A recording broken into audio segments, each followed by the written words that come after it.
This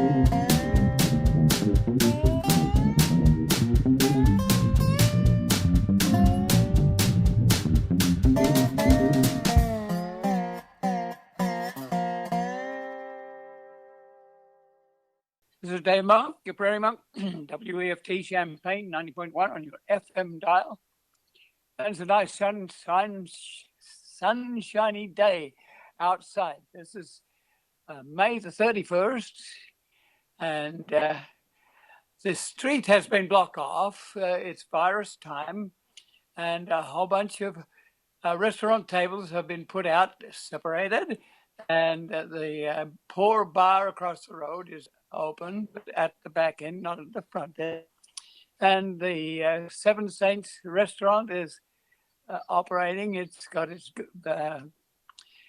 its garden open too, but and it was open last night and attracted quite a few people who have been without their restaurants.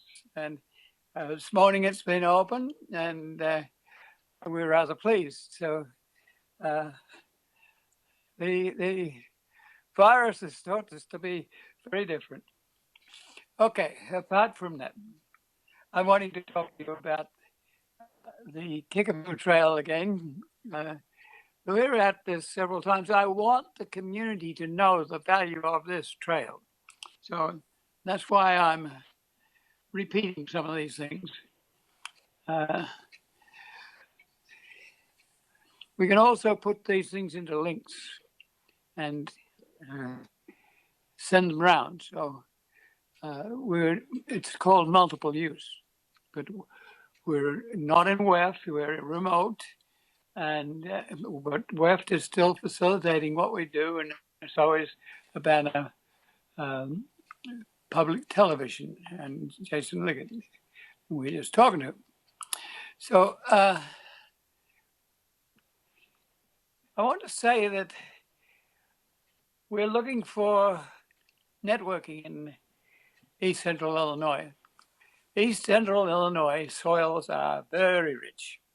So every inch is worth money for crops or livestock or streetscapes or what have you. So East Central Illinois has been one of the last refuges not to include long distance trails. But they have potentials. We have to think about it because we will lose potential if we're not careful. The era of abandoning railroads has sort of gone. So we just lost a big chunk between Paris and Decatur. And we don't want to lose more. So we're talking about going to Paxton from Rantoul. We're talking about Bloomington into Champaign.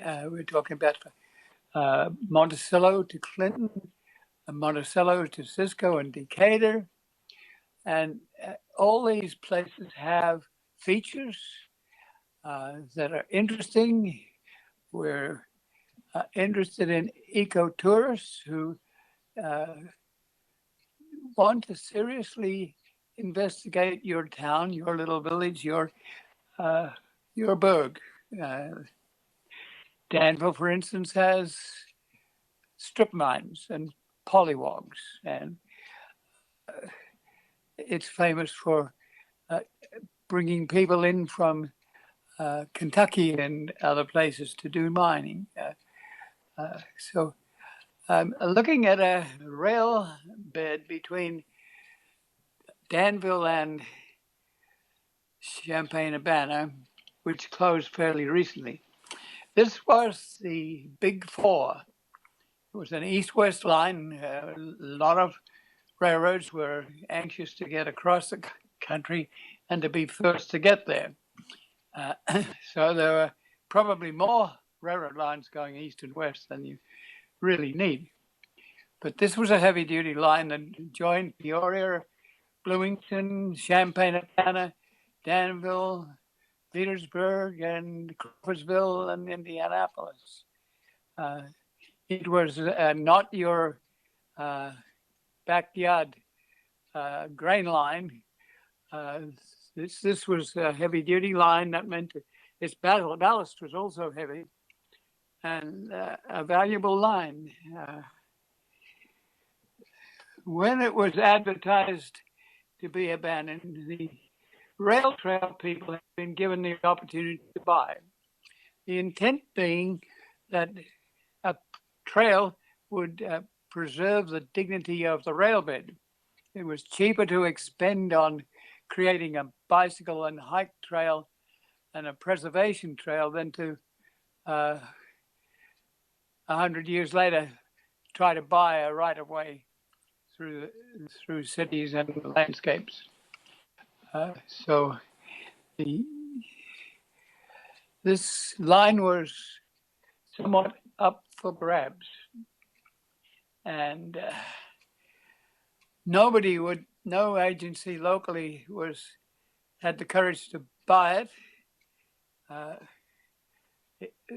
So eventually, Heartland Pathways bought it. They'd been watching it for many, many years and knew its value. They had already bought 33-mile railbed in the Monticello area and had paid for it and were confident to pay for the purchase of the railbed. The locals have to buy the railbed. I think it's in order to keep some tab on the local people so that they just don't run off. After we took out interim trail use agreement with the Federal Surface Transportation Board, in agreement with Conrail, which owned the line at the time, we took out that agreement. I might say at the time, the original Big Four was a major contribution to this area. If you go to the west side of, or the east side of Urbana, many of the houses there are railroad houses. This was a major event, and it still is a major event. Some of the line from Crawfordsville into Indianapolis is retained as a line. The bed from Champaign to Mansfield takes the line to another north-south line, and so we're looking at a whole area from like Kankakee to Arcola, or just in that Midwest area that's good for corn and soybeans, but it is also good for prairie, which we've been taken out for 6 generations without considering the need for the biodiversity and the genetic material that's in there.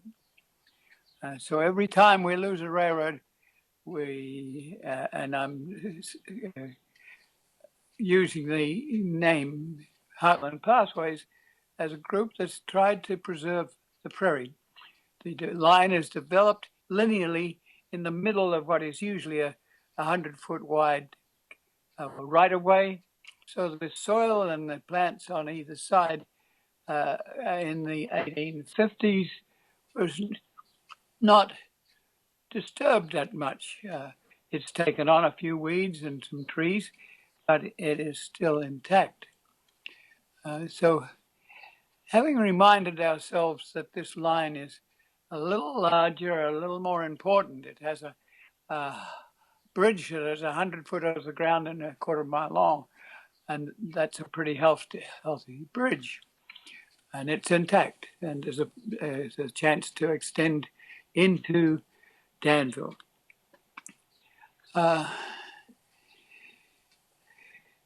After we did some of the hack work on this and got an interim trail use agreement, some of the establishments, park districts, forest preserves, and the like, I figured this was a very interesting and productive idea.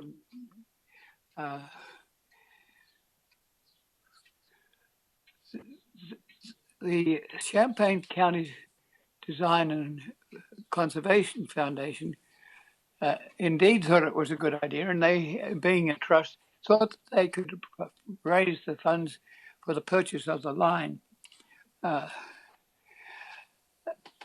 Unfortunately, that didn't happen. So the opportunity for the Rail Banking Act Interim Trail Use Agreement passed over, and it lay in idleness for 20 years. Eventually, community action was such that it was reactivated using the same docket that we had applied for interim trail use in the first place. And that move has improved or proved to be very successful. It has brought in $12 million from the Federal Rail Banking Act. That sounds a lot, but it's not a lot if you're developing a trail. You already have a bed, but that has to be shared around. That bridge in Danville will cost about $3 million to put a fence on so that people don't fall off of it. There are expenses here, far beyond $12 million, but $12 million was a good start if we could get people together. The fact that it had been in escrow for 20 years was a problem, because if you decide to go, you need to go, or it might become a problem that wouldn't solve itself in the future. So it was decided that there was state support, there was local support, and a lot of local support. Not quite enough for lowest bids. So CCDC and others proselytized for the finance to get that into action. No more delay. And that has proved a good move in that the first section is, or phase is in action and is quite well used. It's a little wider than we had hoped, and it has widened by the trail itself and by widening for 150, a highway that runs besides. The highway is very helpful to us, because if we want to explain and interpret Prairie, for instance, or any other features, having a highway that's been replaced by a superhighway, i.e. Route 74, then we have an old highway, dual highway, that is not as heavily trafficked as it might have been if it were the only road. So that gives us room for pull-offs and kiosks and informational opportunities that wouldn't be elsewhere. So that first 4 miles has a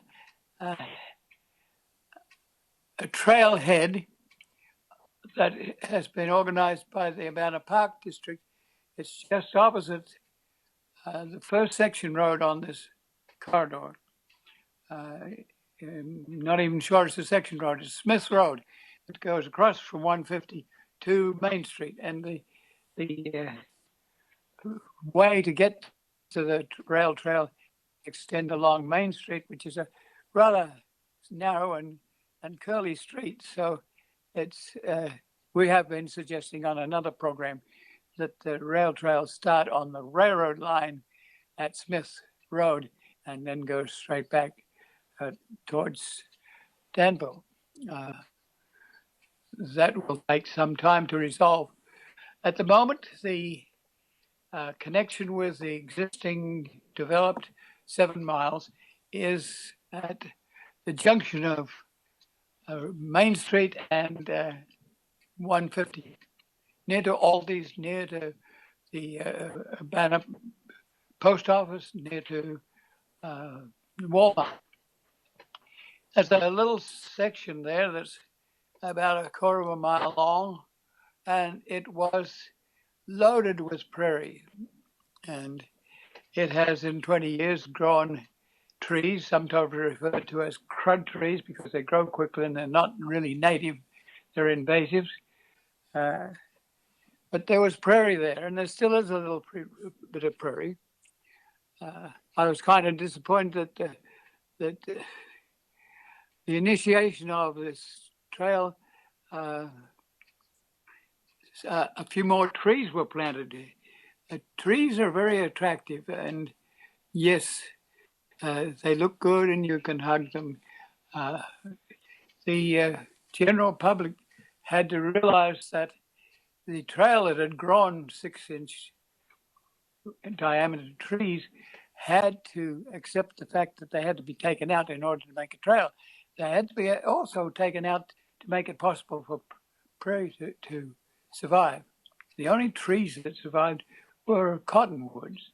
And the first section road after 130, which is the first major terminal, this is a physical terminal, not the railhead that has been designed with toilets and picnic tables and chairs and space for people to meet and greet.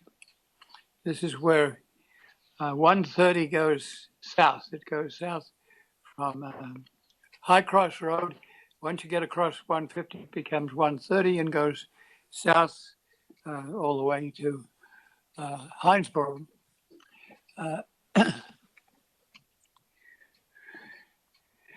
The logical start here is at the northwest corner of Walmart.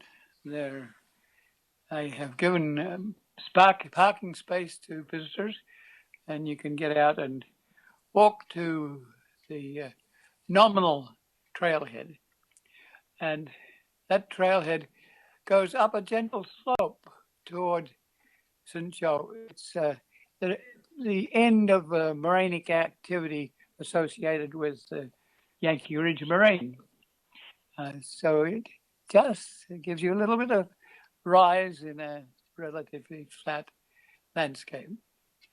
Across the road, there is housing, about a half mile of housing. It's been there for a long time, but they kind of appreciate the rail trail going in and they participate in its development and use. The trail goes to the next section road, but you have to know that this trail is paralleled by 150, the road, and on the other side of the line is an interurban line, a narrower railroad line, a lighter railroad line, more or less a tram between small towns, just 2 cars, perhaps 1 car, and instituted in the early 1900s when electricity came in. So this wasn't your original railroad. It was not an afterthought, but it was an addition. That railroad line also captures trees, and it's also a bugaboo for the electrical companies that ran the interurban, because those interurban lines brought first electricity to the places like St. Joe.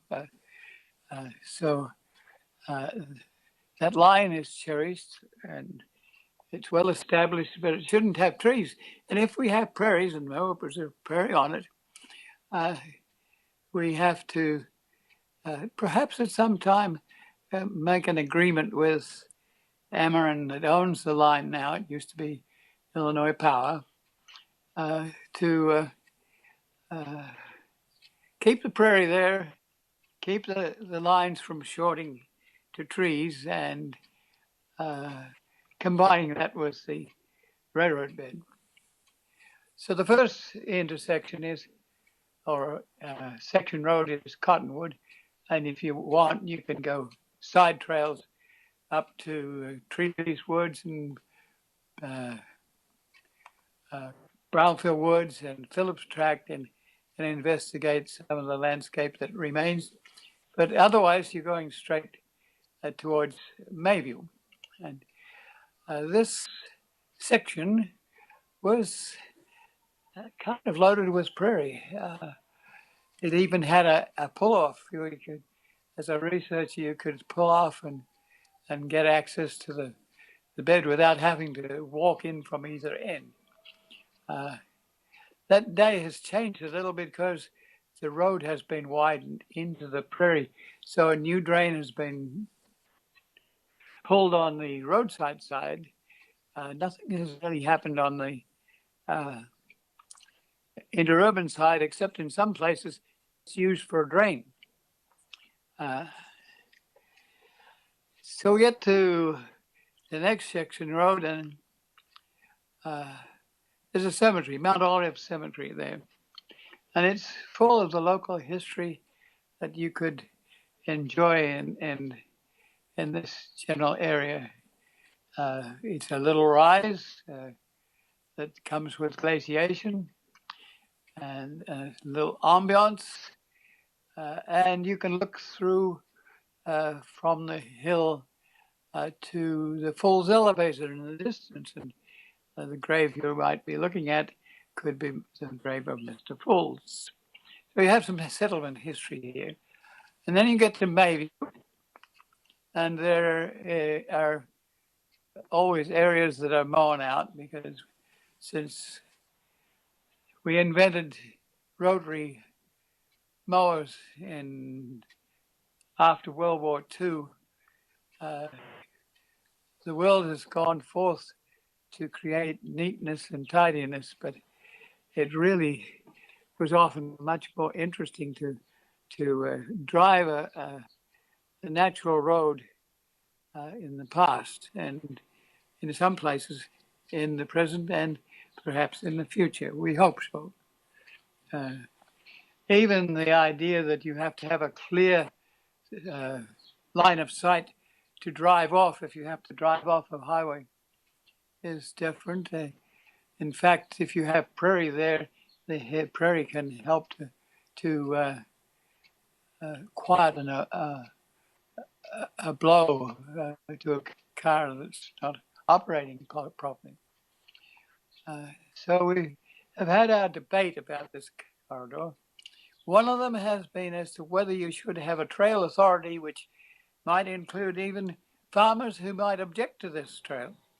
But it was decided from a community point of view that the trailers authority would take a long while to establish, and we had original forest preserves and conservation districts that could handle this.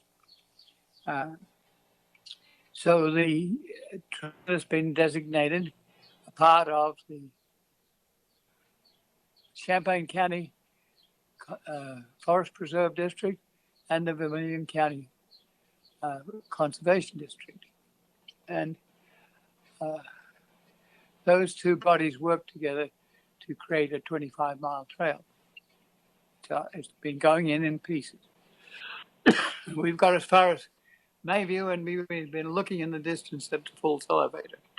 The Falls elevator was going to use this as a grain line, but it would have cost them too much to change the electrical superstructure, and they decided not to do that. So the trail goes right past the elevator that used the line for service. So you have to think about how you protect the elevator from things like vandalism, or how you alternatively educate people about the collection of grain and the sale of grain and how you move it. It may be that as we look at climate change and we find that motor vehicles are producing much more CO2 than we would like, it may be that the railroads will come back. They probably won't come back in the small lines, but they would come back in the larger lines. The railroads are not dead. They're very much alive, and they're increasing the traffic between Los Angeles and Chicago and New York, and often reducing the time, reestablishing dual trackage and the passing of trains and the like. So the trains are still here, and we're still maintaining this corridor that might be useful in the future. So we're now at Falls, and we've had a method of handling road widening that is, for some of us, disappointing. It's where you take a bulldozer with a laser beam and allow it to sculpt the landscape in total. And it's sort of like plowing up the ground, and then it's sculpted into a new design for drains and the like. That really disturbs the hardened prairie soil that the prairie loves, but the weeds don't love. So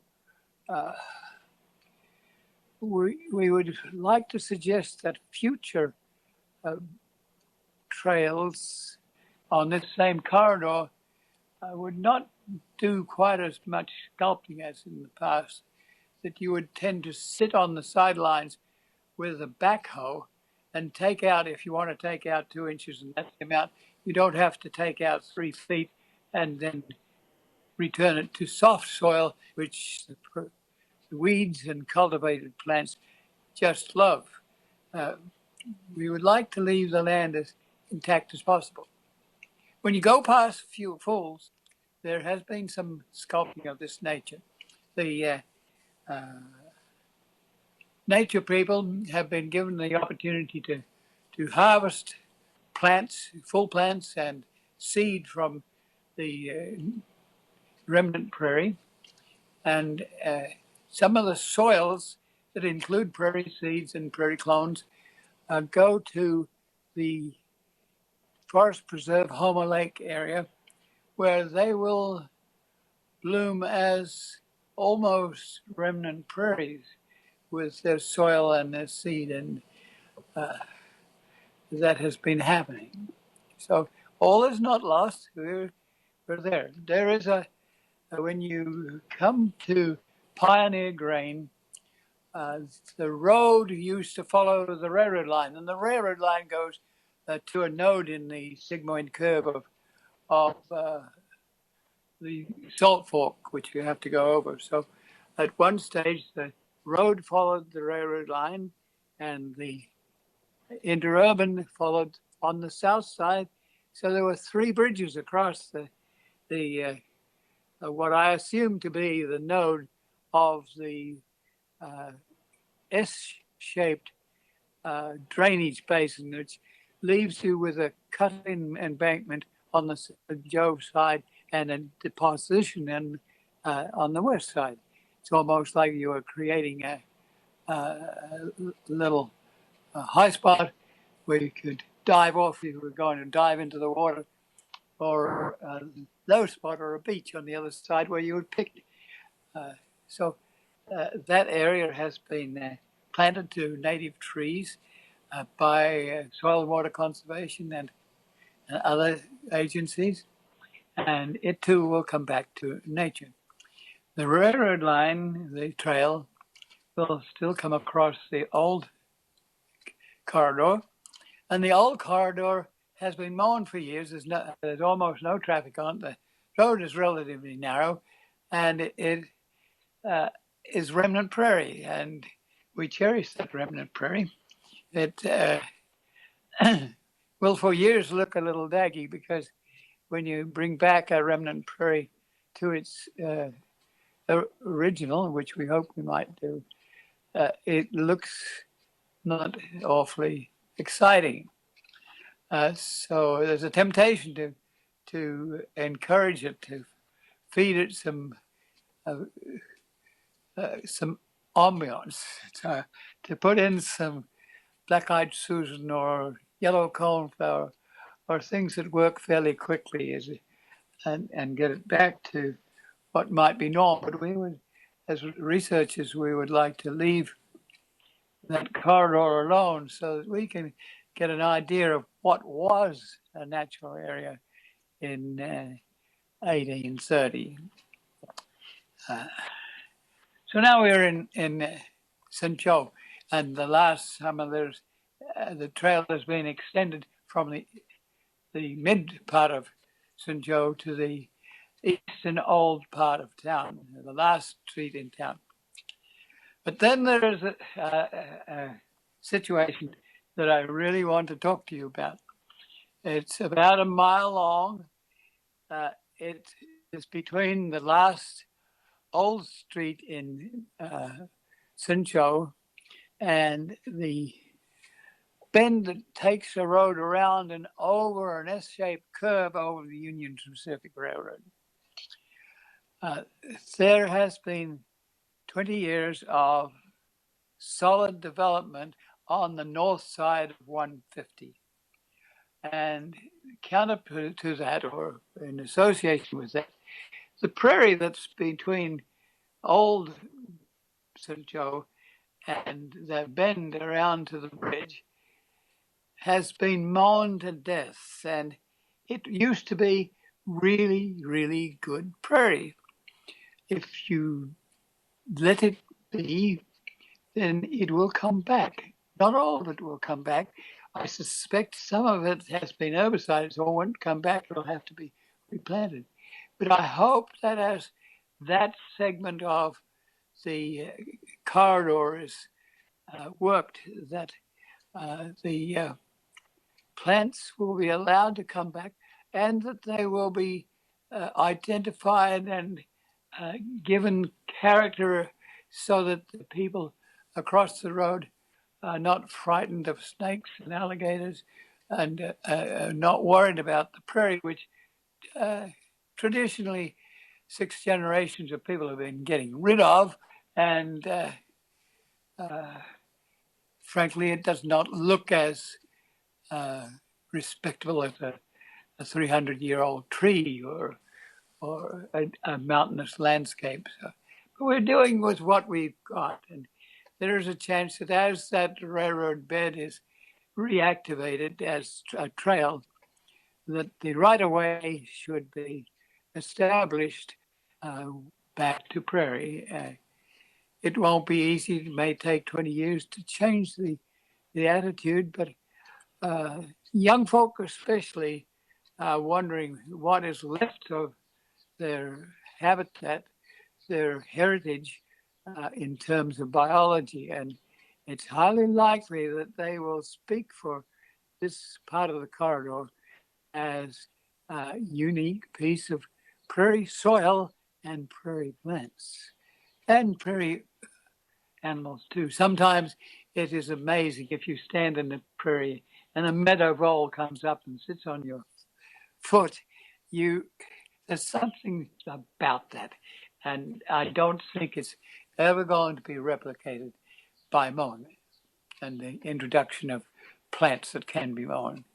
We need that nature. We need that big spade-shaped leaf of a dock. We need the compass plant. We need that 15-foot root. We need the bacteria and the fungi, and some of it is still there. Some of it actually is rough enough that it cannot be mown until the prairie plants are retained. The next obstacle we have is taking hikers and bikers across the Union Pacific Railroad at grade.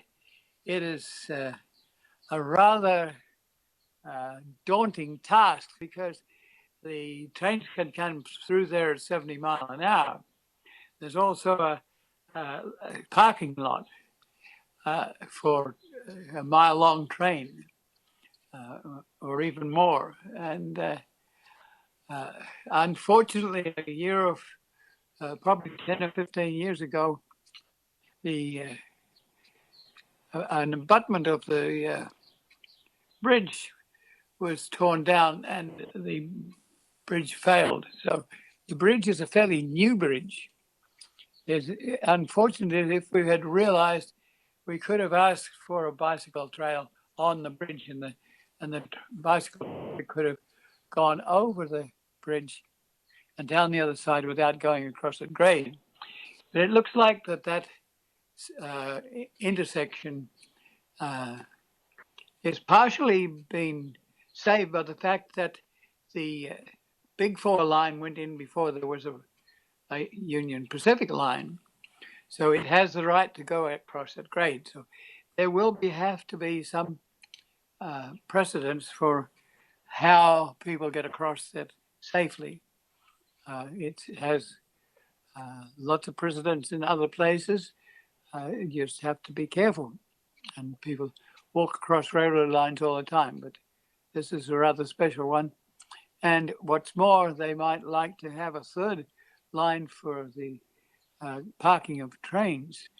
And train traffic is up, and it's cheaper, and it's more kind to the infrastructure. And, so we don't quite know what will happen there. But if you manage to get up onto the bridge, you might look at it to see if it couldn't be extended some. Sometimes bridges have additions to them where the hike and bike traffic can go over.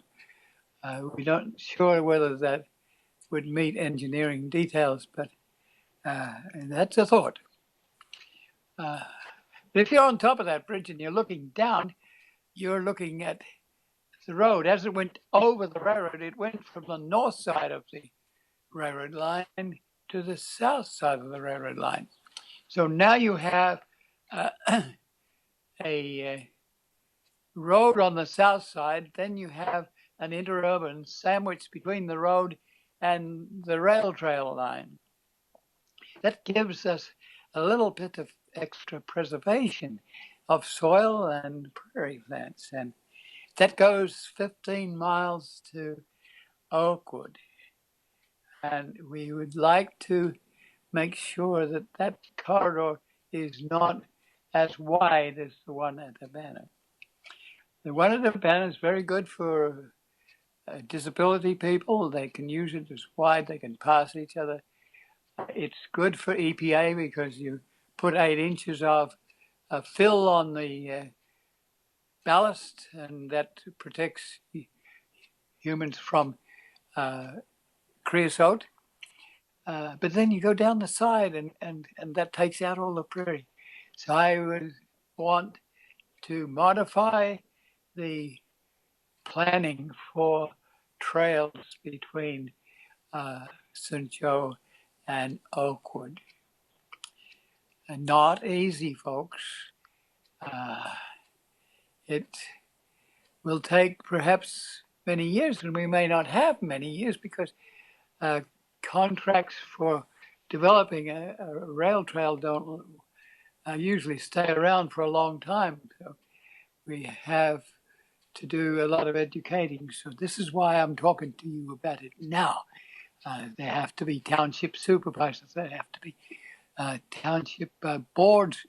There have to be school districts and young people who use rail beds, trails. There have to be adjunct space. If you go south of Ogden, for instance, there is an old Homer Lake that had a covered bridge and a community. And when a different railroad line went through Homer, then the people that were at Homer Lake moved their buildings on the snow to the new railroad line. They didn't take the brick buildings, so they're still there. The fairground is still there. The covered bridge got burned, but the area is rich. So if you were in your day, you could take an interurban to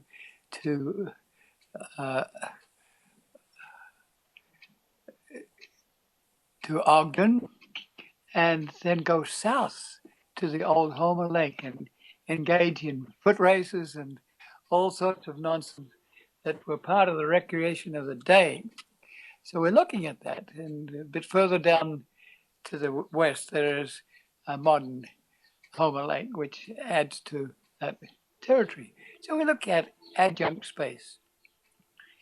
Ogden no longer has an elevator for grain.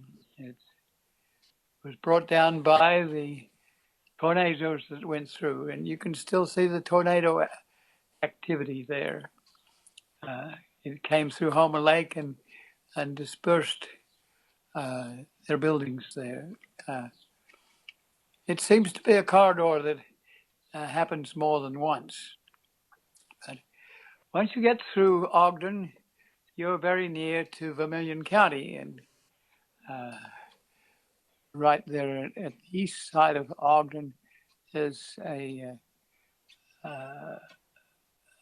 bend that comes back parallel with the railroad bed and the Interurban.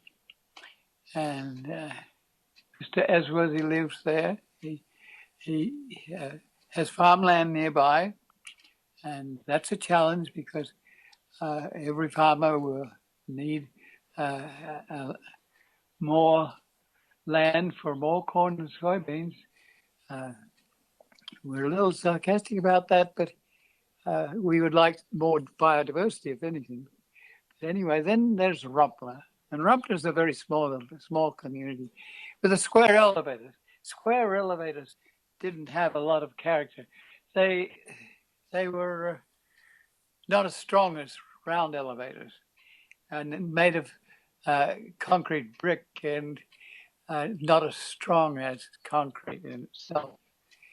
But it's there, it's character. And then you get to Route 49, and there used to be a siding for the delivery of agricultural chemicals and seed and stuff like that. And across the road, there's a rather huge elevator that has quite a lot of character. And you can still see where the railroad line used to go across 150 to the main line.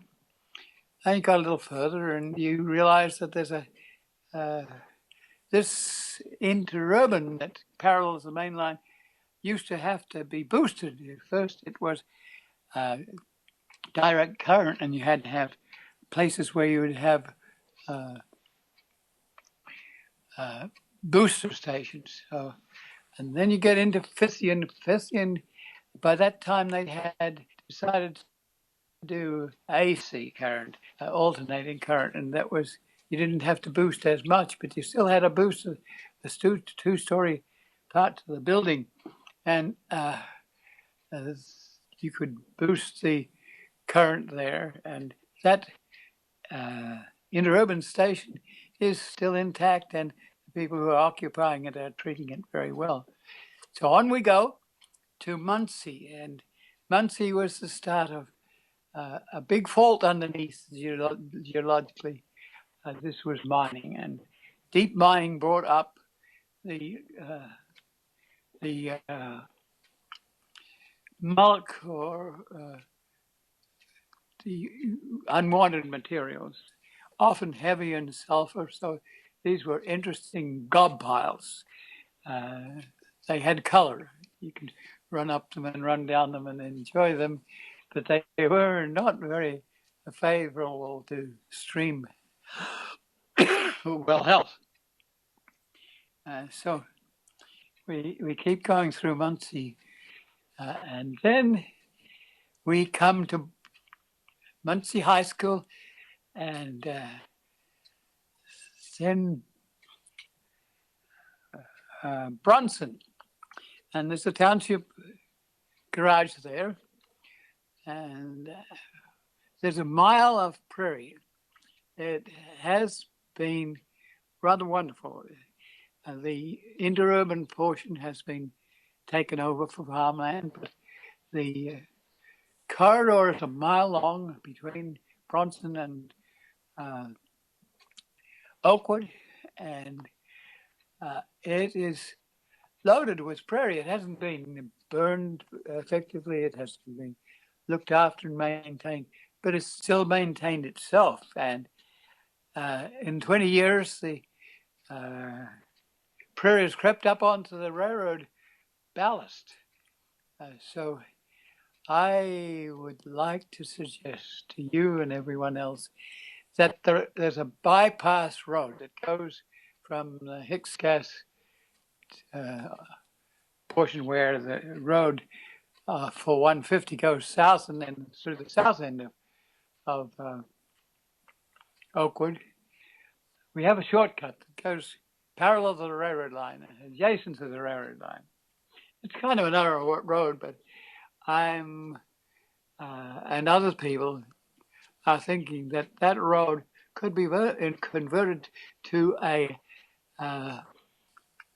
shared road. A shared road is a road that has labels on it letting people know that it is a shared road. It means that the population doesn't tend to go quite so fast, we hope.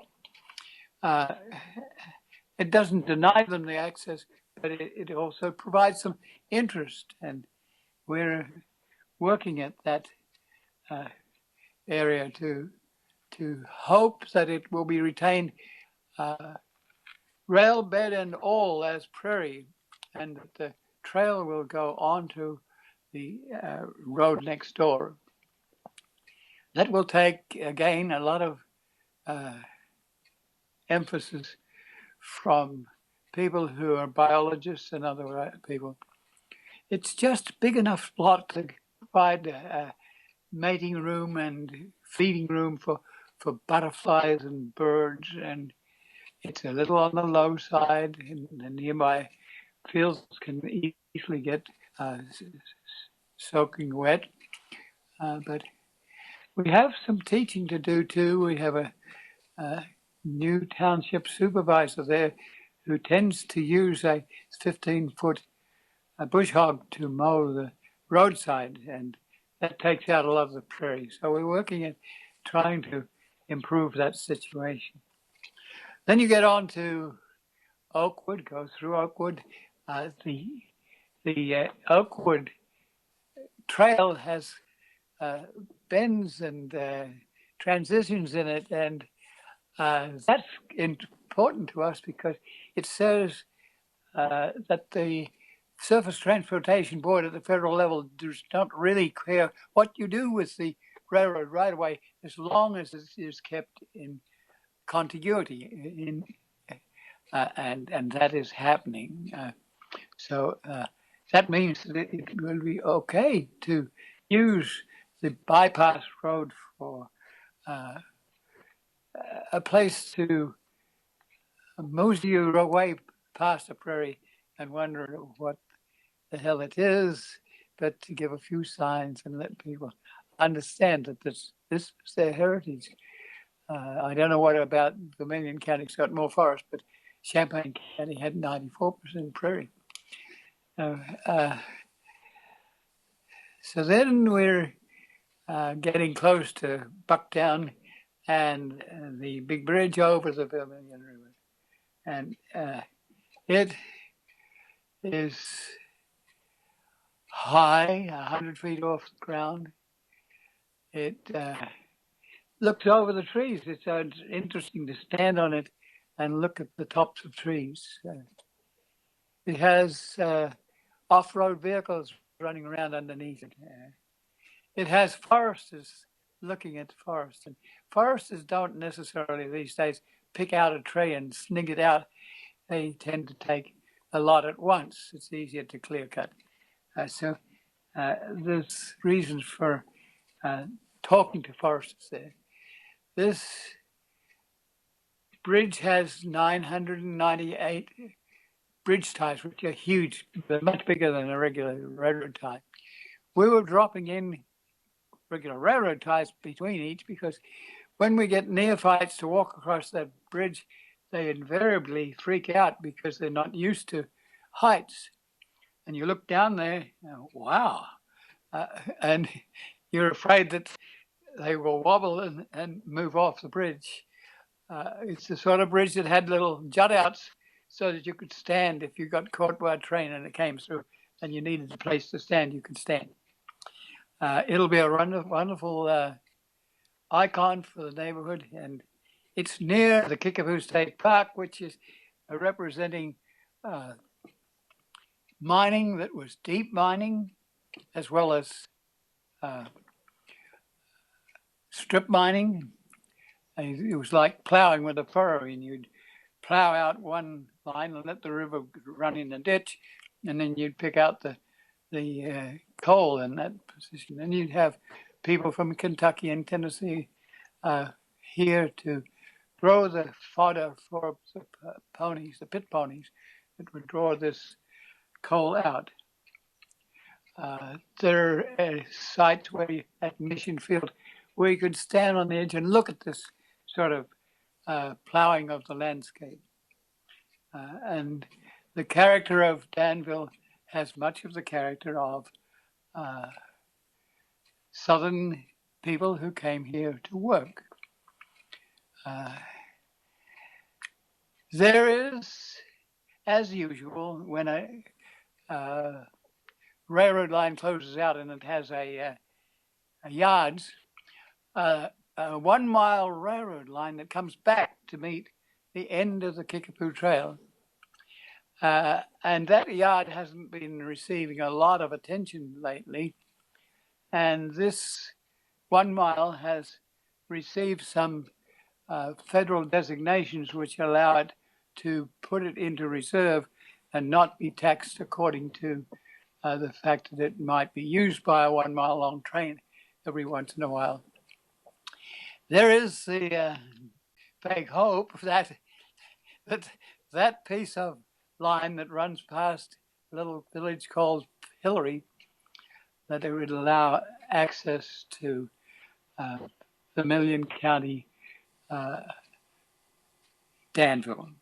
And that may take a while to happen, but it's there. Sometimes we think about using lines that are not very active as corridors where people to walk, but that's a no-no for people who drive engines and sometimes have to be in those situations because they have had problems over the years of people walking on their railroad lines.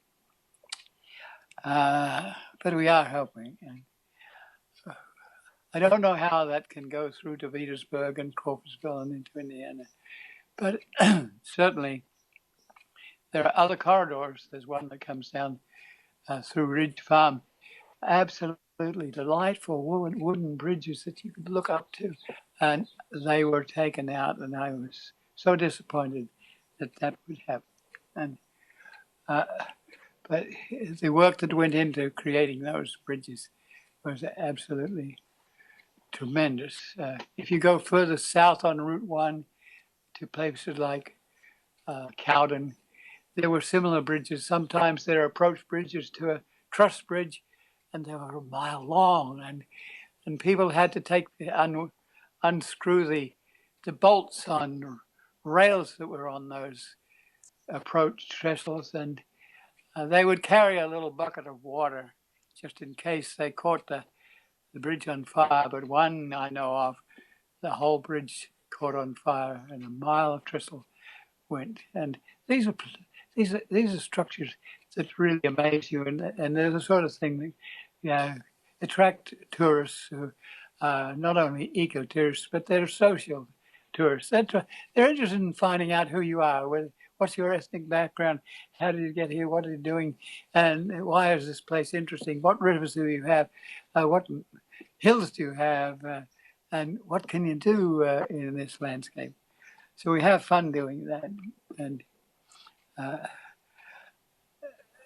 so we're hoping that this trail will blossom into a series of trails, and we really cherish the thought that you as citizens may make yourself or encourage yourself to be interested in the future of this trail and the trails about it. The one that goes from Rantoul to Paxton, for instance, the one that goes to Bloomington, the one that goes to Clinton, the one that goes to Decatur, how to join them, make them contiguous, how to, in some cases, use them for historic trains to get into Champaign. We have a lot of opportunities there. I want to leave about 5 minutes for the West to make announcements. I certainly want to make an announcement that I'm very pleased with what we're doing. It's kind of rough and tough. We're kind of trying to use our radio program as a video program, as a link, as a YouTube.